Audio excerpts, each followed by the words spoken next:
welcome back. This is Raven's Bloodlust. I will be reviewing Modern Warfare Call of Duty. And why I didn't say Call of Duty Modern Warfare, because the opening sequence, Call of Duty, has been removed from the opening sequence, just as Modern Warfare. Call of Duty Modern Warfare is not a reboot or remaster of the 2003 Call of Duty. It is in fact a prequel to Modern Warfare. Let me just say, it's been a while since I played a good Call of Duty. I wasn't a fan of Black Ops 4 because how they handled DLC. How they handled DLC was, you bought a season pass, and season pass, they were supposed to drop content every couple of months. What the season pass did, I spent over $150 on Call of Duty Black Ops 4, is they drip fed you content. It was so slow, it couldn't keep me engaged. And I was super pissed off about it. Modern Warfare will be introducing a battle pass, which is similar to those in Fortnite and Apex, where you gain content by playing. There's a free version and there's a paid version.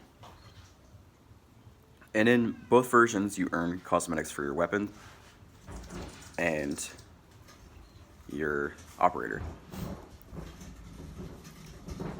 The graphics in Call of Duty Modern Warfare are really great. The sound is like you're in a battle or real war zone. I've actually had to turn down the sound when I'm in chat to hear what the other players are saying because it's so chaotic. With like, especially in war mode. War mode is a 32 player mode that pits, as you think about it, as I just said, 32 players versus 32 players. That drops you in the middle of a map for domination, like capture the flag, with APCs, quads, helicopters, and you get to use all your kill streaks from the game. So let me say, it does get pretty chaotic, but it's fun. It's probably the most fun I've had since the war mode that was in Call of Duty World War II. So, moving on from that, you have your typical modes like Team Deathmatch. 2v2 is very interesting. It's a cage match style mode where you have limited loadouts and you have to win 6 rounds. And if your teammate goes down early, it's just you versus 2 other guys, which really sucks. The campaign, though, the campaign is amazing. The campaign is based off real world events that they have taken and crafted into their own story. It takes place in a fictional country that the Russians are the bad guys. The Russians have invaded this country in the Middle East, and the rebels steal this gas that the Russians used on the people. So they consider these guys terrorists because they end up using the gas on the Russians and the people. But it goes to show the proxy wars. Like, the US in the game is there to help the rebels out, but not to directly fight the Russians. That is what's currently going on in our world today. We're with certain allies. We're there to help them with logistics, supplies, and training, but not to be directly involved with the war, because we're not at war with the country. That's the situation going on in Syria right now. There's like 6 different countries, 7 I think now, that are in control of Syria and are backing different groups. So it takes these real world proxy wars and puts them into gameplay and shows the horror of war and these actions, directly and indirectly. There's one mission where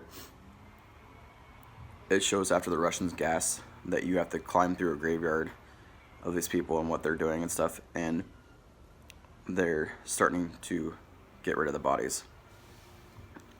And at one point it forces you, as a child, to take out the guards, which is pretty brutal. Like, there's this big, huge guy, and you're armed with a knife, and it takes like 7-8 stabs to kill this guy in the game. So I was like, oh my god, this happened. There's also a scene in where you go to breach a house where not everyone in the house is innocent. There goes to the point where there's a woman that's held hostage, so you save her, but she turns around and pulls a gun on you, so then you have to kill her. There's also this situation with, there's a woman that, it's controversial, that she has a baby. You kill the guy that's in the room that's about to shoot you, but the baby's now crying. So now you have to figure out how to quiet the baby and the screaming mother. Well, you take out the mother, and then she starts freaking out. That's one thing. But you can leave a soldier with her to calm down the baby, or calm down the baby. There's some players that decided to shoot the baby in the game, which is super horrible. If you do it enough times, the game's like, hey, what the fuck is wrong with you? And the soldier even questions your morality on it, like, what is wrong with you?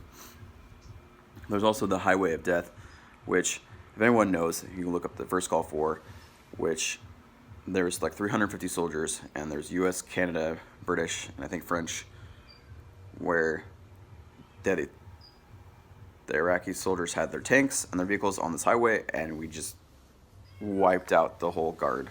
Like, just gone. Just super easy, no fight whatsoever on their end.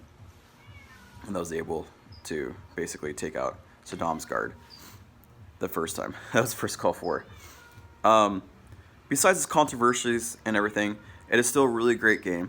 The campaign is fleshed out so well. The night missions are really good. The breach and clears are amazing. I'm a big fan of this Call of Duty. Like I said, I haven't been a fan of Call of Duty since World War II, that game, because what they did with Black Ops, the whole handling of it, the drip feed effect for content. I'm sorry, that is my cat. She's lonely because she wants me to bring her outside, but right now I can't do that. So I will be letting her run around outside in a little bit. And yes, she does stay safe. She does not run outside my yard. It's under supervision. This is Ravens Melissa. Thank you for liking and subscribing and taking time to watch this out of your day. I'm also on Twitch as Ravens Melissa. I am a variety streamer. I do stream COD because I am reviewing that. And I'll catch you later on the field and in the fog in the next video.